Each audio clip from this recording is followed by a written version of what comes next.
بسم اللہ الرحمن الرحیم۔ السلام علیکم دوستوں، گزشتہ ویڈیو میں ہم نے حضرت زکریا علیہ السلام کی زندگی پر تفصیلی تذکرہ کیا تھا اور آپ علیہ السلام کو بڑھاپے میں اولاد کی جو خوشخبری دی گئی تھی اس کا بھی ذکر کیا تھا کہ اللہ تعالیٰ نے بڑھاپے میں آپ علیہ السلام کو یحییٰ علیہ السلام کی بشارت دی۔ آج کی اس ویڈیو میں ہم آپ کو حضرت یحییٰ علیہ السلام کی زندگی کے حالات و واقعات سے آگاہ کریں گے۔ آج کی یہ ویڈیو بھی ایک ایمان افروز ویڈیو ہے، لہٰذا آپ نے ویڈیو کو اسکپ نہیں کرنا اور مکمل ویڈیو آخر تک لازماً دیکھیے گا۔ ویڈیو کا باقاعدہ آغاز کرنے سے پہلے آپ سے درخواست ہے کہ اگر آپ ہمارے چینل الخیر کی ویڈیو پہلی بار دیکھ رہے ہیں اور ابھی تک آپ نے ہمارا چینل سبسکرائب نہیں کیا تو ابھی ہمارا چینل سبسکرائب کریں اور ساتھ ہی لگے بیل کے بٹن کو بھی پریس کریں تاکہ آپ کو مستقبل میں ہماری اپلوڈ ہونے والی مزید ویڈیوز کا نوٹیفیکیشن ملتا رہے۔ پیارے دوستوں، حضرت یحییٰ علیہ السلام اپنے والد حضرت زکریا علیہ السلام کی طرح اللہ کے برگزیدہ نبی تھے۔ آپ کا نام خود اللہ جل شانہ نے تجویز فرمایا، جیسے کہ ارشاد باری تعالیٰ ہے، اے زکریا ہم تمہیں ایک ایسے فرزند کی بشارت دیتے ہیں جس کا نام یحییٰ ہوگا۔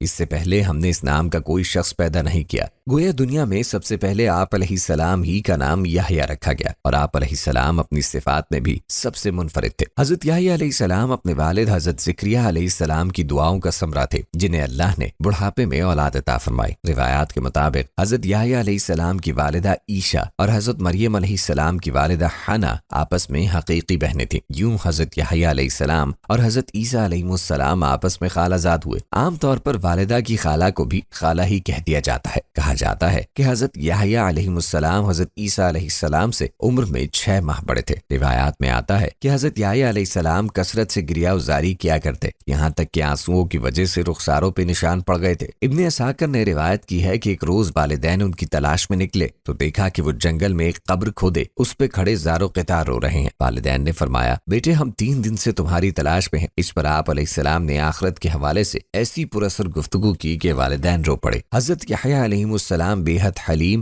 رقیق القلب، پاک باز، عابد و متقی، استغنا و قناعت سے سرشار، شرم و حیا کے پیکر اور شیریں کلام تھے۔ نہایت سادہ زندگی بسر کرتے، غذا بقدر ضرورت اور لباس اتنا ہوتا جس سے ترپوشی کے لیے کافی ہو۔ انہیں جنگلوں بیابانوں سے محبت تھی۔ زندگی کا زیادہ تر حصہ وہیں گزارا جہاں درختوں کے پتے اور شہد بطور غذا تناول فرماتے۔ پیاس لگتی تو نہر سے پانی پی لیتے۔ زندگی بھر شادی رکھی۔ حضرت عیسیٰ علیہ السلام اون کا لباس پہنتے جبکہ حضرت یحییٰ علیہ السلام جانوروں کے بالوں کا لباس زیبتن فرماتے۔ دوستوں کہتے ہیں آپ علیہ السلام کے پاس درہم و دینار تھے، نہ کوئی غلام یا باندی، کوئی مخصوص ٹھکانہ بھی نہ تھا۔ جہاں رات ہوتی وہیں بسیرا کر لیتے۔ حضرت جبرائیل علیہ السلام جنگل ہی میں وہی لے کے حاضر ہوئے، جیسا کہ عبداللہ بن مبارک رحمہ اللہ علیہ فرماتے ہیں کہ بچوں نے حضرت یحییٰ علیہ السلام کو بچپن میں کہا، آؤ چل کر کھیل کود کرے، تو آپ علیہ السلام نے فرمایا، ہم کھیل کود کے لیے پیدا نہیں کیے گئے۔ حضرت ربیع بن انس فرماتے ہیں کہ حضرت عیسیٰ علیہ السلام کی نبوت سب سے پہلے تسلیم کرنے والے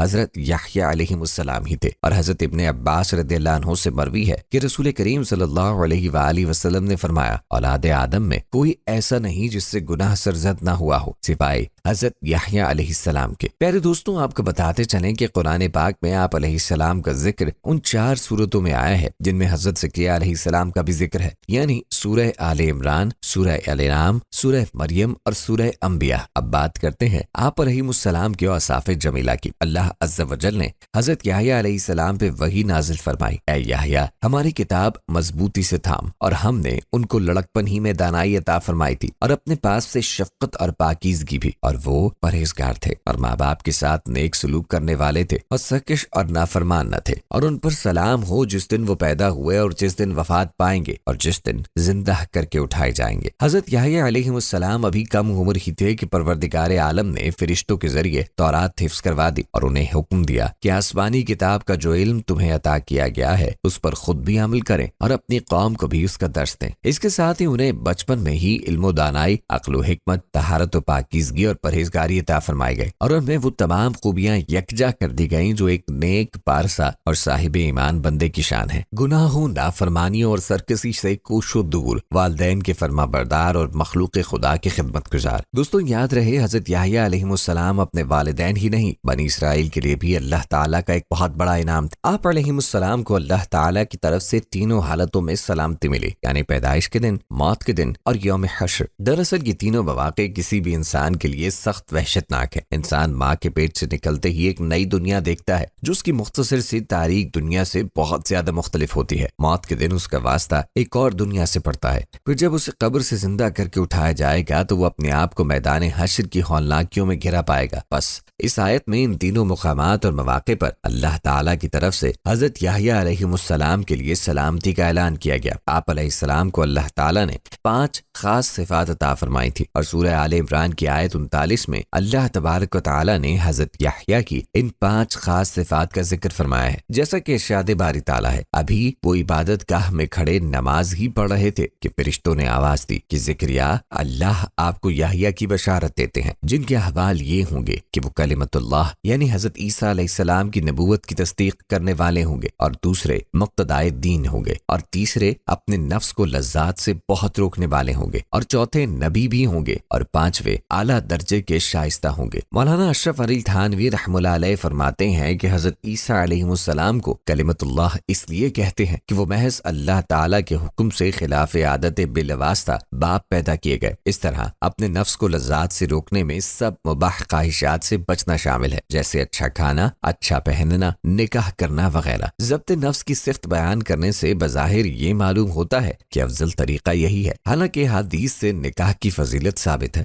اس معاملے کی تحقیق یہ ہے کہ جس شخص کی حالت حضرت یحییٰ علیہ السلام کی سی ہو کہ اس پر آخرت کا خیال اس قدر غالب ہو کہ بیوی کی ضرورت محسوس کرے اور نہ ہی بیوی بچوں کے حقوق ادا کرنے کی فرصت ہو، تو ایسے شخص کے لیے یہی افضل ہے کہ شادی نہ کرے۔ اسی وجہ سے جن حدیث میں نکاح کی فضیلت آئی ہے ان میں یہ بھی قید ہے، جو آدمی نکاح کرنے کی قدرت رکھتا ہو اور زوجیت کے حقوق ادا کر سکتا ہو تو اس کے لیے نکاح کرنا افضل ہے، ورنہ نہیں۔ پیارے دوستوں، آپ علیہ السلام کی زندگی میں 5 باتوں کا تذکرہ بھی ملتا ہے، جیسا کہ حضرت حارث اشعری رضی اللہ عنہ سے مروی ہے کہ رسول اللہ صلی اللہ علیہ وآلہ وسلم نے فرمایا، اللہ تعالیٰ نے حضرت یحییٰ علیہ السلام کو 5 باتوں کا حکم فرمایا کہ ان پر عمل کرو، اور بنی اسرائیل کو بھی عمل کا حکم دو۔ لہٰذا انہوں نے بنی اسرائیل کو بیت المقدس میں جمع کیا اور ارشاد فرمایا، اللہ جل شانہ نے مجھے 5 باتوں کا حکم دیا ہے، اللہ تعالیٰ کے سوا کسی کی عبادت نہ کرو اور نہ ہی اللہ کے ساتھ کسی کو شریک ٹھہراؤ۔ مشرک کی مثال اس غلام سی ہے جسے اس کے مالک نے اپنی رقم سے خریدا، مگر غلام جو کچھ کماتا ہے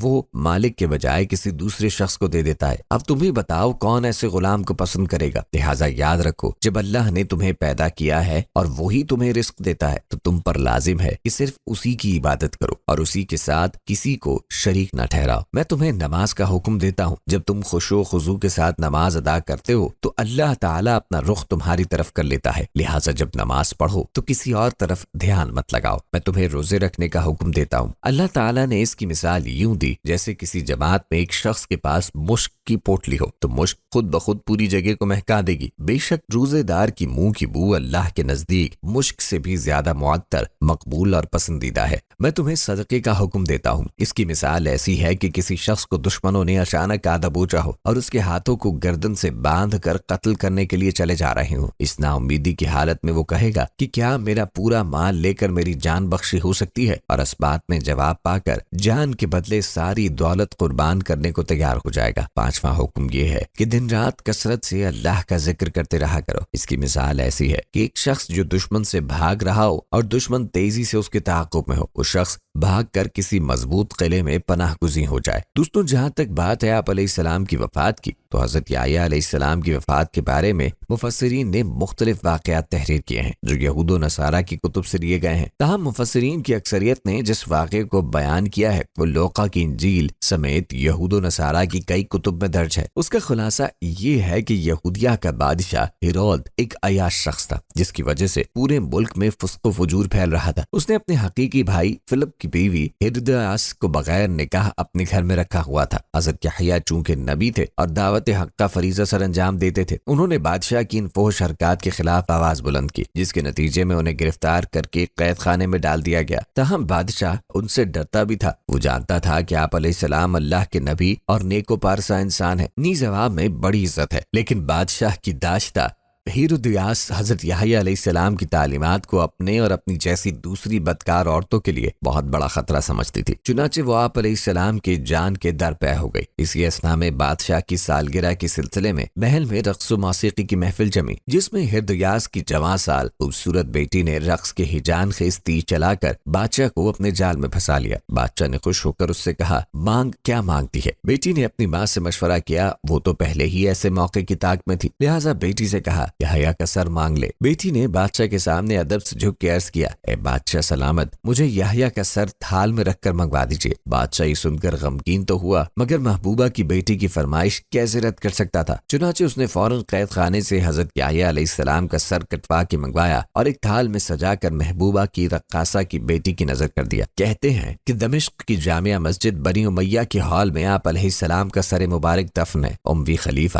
ولید بن عبد الملک نے یہ مسجد تعمیر کروائی تھی۔ مورخین نے لکھا ہے کہ دوران تعمیر یہاں ایک غار دریافت ہوا۔ اطلاع ملنے پر خلیفہ خود غار میں داخل ہوئے تو دیکھا کہ ایک صندوق میں انسانی سر رکھا ہوا ہے اور صندوق پر تحریر ہے، یہ حضرت یحییٰ علیہ السلام بن زکریا علیہ السلام کا سر ہے۔ ان کا چہرہ اور بال اپنی اصلی حالت میں تھے، یوں لگتا تھا جیسے ابھی شہید ہوئے ہوں۔ پیارے دوستو، یہ تھے حالات و واقعات حضرت یحییٰ علیہ السلام کی زندگی اور آپ علیہ السلام کی وفات سے متعلق جو آپ کی نظر کیے گئے۔ ہماری اگلی ویڈیو حضرت عیسیٰ علیہ السلام کی زندگی کے حالات و واقعات کے حوالے سے ہوگی، جو قصص الانبیاء کے سلسلے کی آخری ویڈیو ہوگی۔ اس ویڈیو کو بھی آپ نے لازماً دیکھنا ہے۔ جانے سے پہلے ہماری آج کی اس ویڈیو کو شیئر ضرور کیجیے گا۔ دوستو، ہمارے ہاں ہر ہفتے اجتماعی دعا کا انعقاد ہوتا ہے۔ اس دعا میں شامل ہونے کے لیے نیچے کمنٹ باکس میں اپنا نام لکھ دیجیے گا۔ پیارے دوستو، ہم یہ امید کرتے ہیں کہ آپ کو ہماری آج کی یہ ویڈیو ضرور پسند آئی ہوگی۔ اگر آپ کو ہماری آج کی یہ ویڈیو پسند آئی ہے تو سب سے پہلے تو اس کو لائک کریں اور اپنی رائے کا اظہار کمنٹ سیکشن میں لازمی کریں۔ آخر میں آپ سے ایک بار پھر درخواست ہے کہ آپ ہمارے چینل الخیر کو ضرور سبسکرائب کر لیں اور ساتھ ہی لگے گھنٹی کے بٹن کو بھی کلک کریں تاکہ آپ کے پاس ہماری آنے والی مزید ویڈیوز کا نوٹیفیکیشن بر وقت ملتا رہے۔ اللہ تعالیٰ آپ کو اپنی حفظ و امان میں رکھے، آمین۔